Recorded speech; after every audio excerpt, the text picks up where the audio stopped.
무리한 토목공사 때문에 망한 사람들 상당히 많습니다. 포로가 된 다음에 아차산성에 끌려가서 처형을 당해요. 천도를 할 정도로 휘청하게 됩니다.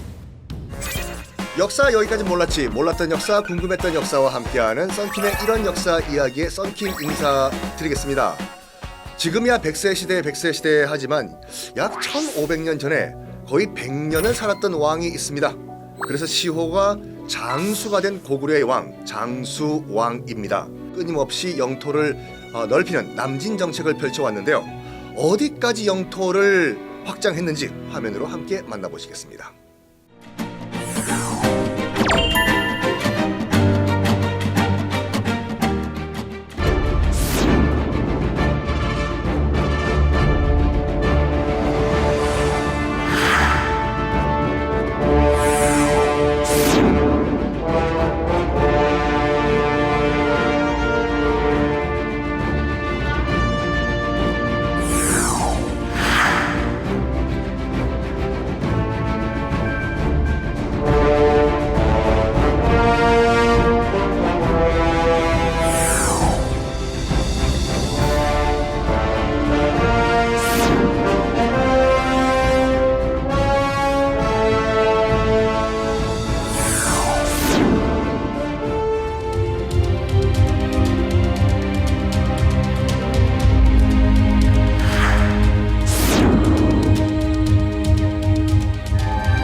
장수왕의 남진 정책. 왜 장수왕은 북쪽으로 더 치고 올라가지 않고 남쪽으로 내려오려고 했나? 그 전에 고구려는 왜 어떤 이유 때문에 이렇게 강력한 군사력을 유지할 수가 있었나? 고구려는 철기 문명을 굉장히 빨리 꽃피웠던 그런 국가였어요. 어느 정도였냐면 잠깐 그 영상에서도 소개가 된 것과 같이 계마전사라는 게 있었거든요. 계마가 갑옷 개자의 말마. 그러니까 사람이 갑옷을 입는 것은 이해가 되지만 말 자체도 철갑 갑옷을 입힌 거예요. 거기다가 긴 창, 삭이라고 부르는 긴 창을 들고 한 손에는 또 한쪽에는 환두대도라고 이거를 휘두르고 나가니까 천하무적인 거예요. 와. 그런데 아버지 광개토대왕 같은 경우에는 북쪽으로 치고 올라갔어요. 쭉쭉쭉 치고 올라갔는데 고구려와 비등비등한 그런 국력과 국방력을 가진 또 다른 나라가 등장해요. 빰빰. 바로 선비족이 세운 북위라는 나라가 딱 자리를 잡습니다. 그래서 이제 장수왕은 생각해 본 거예요. 이 북이랑 우리가 지금 한번 전쟁을 할까 말까 한번 계산해 보자. 전쟁을 할 경우에 우리의 승산은 승산이 있을지도 모르겠지만 굉장히 힘들 것이다. 그러면 이 기회에 북위라는 손을 잡고 밑에서 지금 세력을 키우고 있는 신라와 백제부터 꾹꾹꾹꾹 누르자 해가지고 남쪽으로 눈길을 돌리는데 수도까지 천도를 해요. 국내성이라고. 국내성이 아니라 국내성이죠. 압록강 건너자마자 지금 현재 그 국내성 그 터가 발견이 됐죠. 발굴도 되고 허허 벌판에 농사도 안 되고 겨울이면 엄청 춥고 그렇거든요. 위치적으로 봤을 때는 뭐 중원으로도 나갈 수 있고 한반도로도 갈 수 있는 요충지 같이 보이는데 사람 살 때는 안 돼요. 거기가 사람이 살 만한 따뜻한 평양으로 천도를 결정을 합니다. 이 백제가 그 당시 계로왕이었는데요. 당할 수는 없잖아요. 그래가지고 방금 말씀드렸던 이 북위란 나라에 SOS를 칩니다. 뚜뚜뚜뚜뚜뚜 뚜루뚜루. 나 백제 계로왕인데 지금 고구려가 이웃 국가들을 괴롭히고 있다. 떼찌떼찌 혼을 좀 내주라 라고 했는데 북위는 그 요청을 거절을 해버려요. 왜냐하면 고구려와의 관계가 더 중요했거든요. 근데 이거를 장수왕이 캐치한 거예요. 가만 놔두면 안 되겠다 해서 그 유명한 이 도림 스님을 스파이로 보내요. 도림 스님 가셔가지고 계로왕을 설득해서 나라를 내부로부터 망하게 해주십시오. 알겠습니다. 제가 그 임무를 수행하고 오겠습니다. 당시 이제 백제의 수도는 한성 위례성, 지금의 서울이죠. 가요. 누구십니까? 고구려에서는 도림인데 지금 고구려에서 죄를 짓고 지금 도피를 왔습니다. 저를 받아주시면 고구려의 고급 정보를 다 백제에 넘기겠습니다. 아, 그러십니까?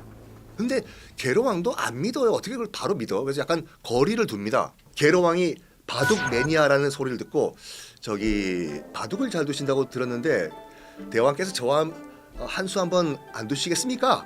그래요. 이리 오십시오. 당시에 이건 야사인데 바둑으로는 계로왕을 이길 사람이 백제에는 한 명도 없었대요. 재미가 없는 거지. 근데 도림 스님은 이게 돼. 좀 하시네. 드디어 맞수를 만났다 해가지고 심심하면 도림 스님을 불러가지고 이제 바둑을 둔 거예요. 이제 계로왕이 이제 바둑 친구가 됐어요.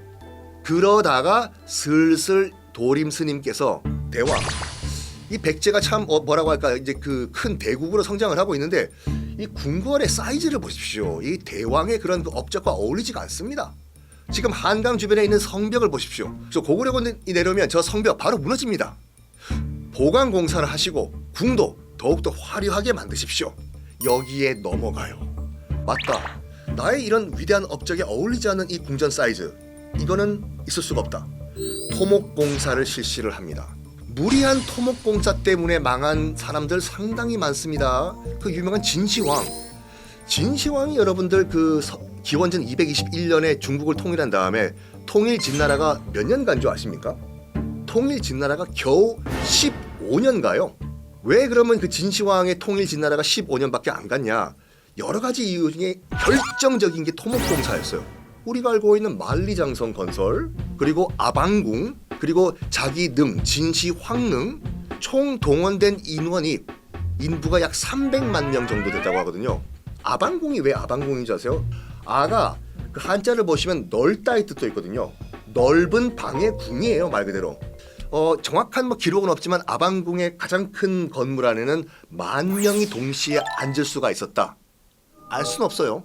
그 나중에 초안지 때 방어가 다 불태워버려가지고. 하여간 지금 이 무리한 토목공사가 실시가 됐습니다. 백성들 원성이 자자했겠죠. 아니 지금 우리 먹을 것도 없는데 왜 이렇게 무리하게 토목공사를 하는 거야?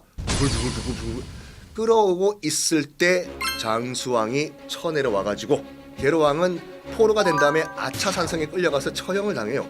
그리고 한강 유역에 있던 위례성에서 웅진 공주로 천도를 할 정도로 백제를 한번 휘청하게 됩니다. 장수왕이 어느 정도까지 치고 내려왔냐면 아까 영상에서 보신 것과 같이 이 한강 유역에서 멈춘 게 아니었어요. 충주 고구려비에서 우리가 알 수 있듯이 충주까지는 당연히 내려왔고 심지어 지금의 포항시까지 왔다. 고구려군이 라는 기록이 있거든요. 포항은요 당시 신라 수도 경주 바로 위에요.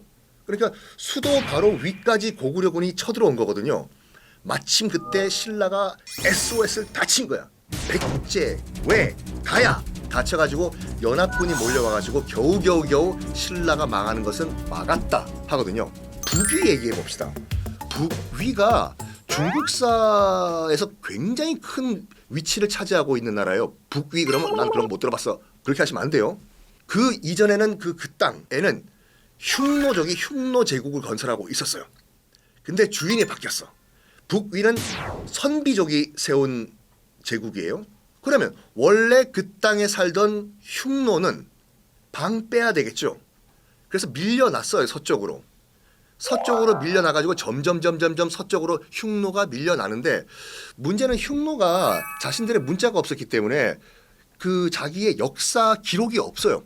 그래가지고 다른 민족과 다른 나라의 역사서를 보고 우리가 추론을 해야 되는데 이 선비족이 세운 북위에 쫓겨난 흉노가 어디로 갔냐? 추론을 해보면 서쪽으로 이사를 하다가 쭉쭉쭉 밀려가다가 한 분파가 이름을 바꿔요. 바꾼다기보다 이것도 다른 사람들이 불러준 이름이에요. 훈족이라고. 이것도 정확한 사료는 없어요. 이런 추측이 있을 것이다라고 역사학자들은 말하는데 이 훈족이 계속 이동을 하는 거예요. 더 좋은 살 땅을 찾아서 가자. 가면서 훈족은 다 박살을 내고 합니다.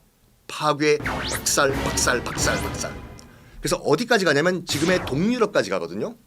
당시 동유럽은 누가 살고 있었냐? 게르만족. 오이, 독일 선진국이 살고 있었네? 아니요. 당시 게르만족은 야만족이었어요. 야만족의 땅인 게르마니아에 살고 있던 게르만족이 옆에서 보니까 더 심한 야만족들이 밀고 오는 거잖아요. 우르르르, 훈족. 그러다 보니까 우리보다 더한 놈들 온다 해가지고 게르만족이 밑에 있는 로마 쪽으로 밀고 내려가요. 그것이 우리가 알고 있는 4세기와 5세기의 게르만족의 민족 대이동이거든요. 그것 때문에 서로마 제국이 멸망을 하게 됩니다. 자, 오늘 여러분과 함께 했던 것은 장수왕, 정말 오래 사셨죠.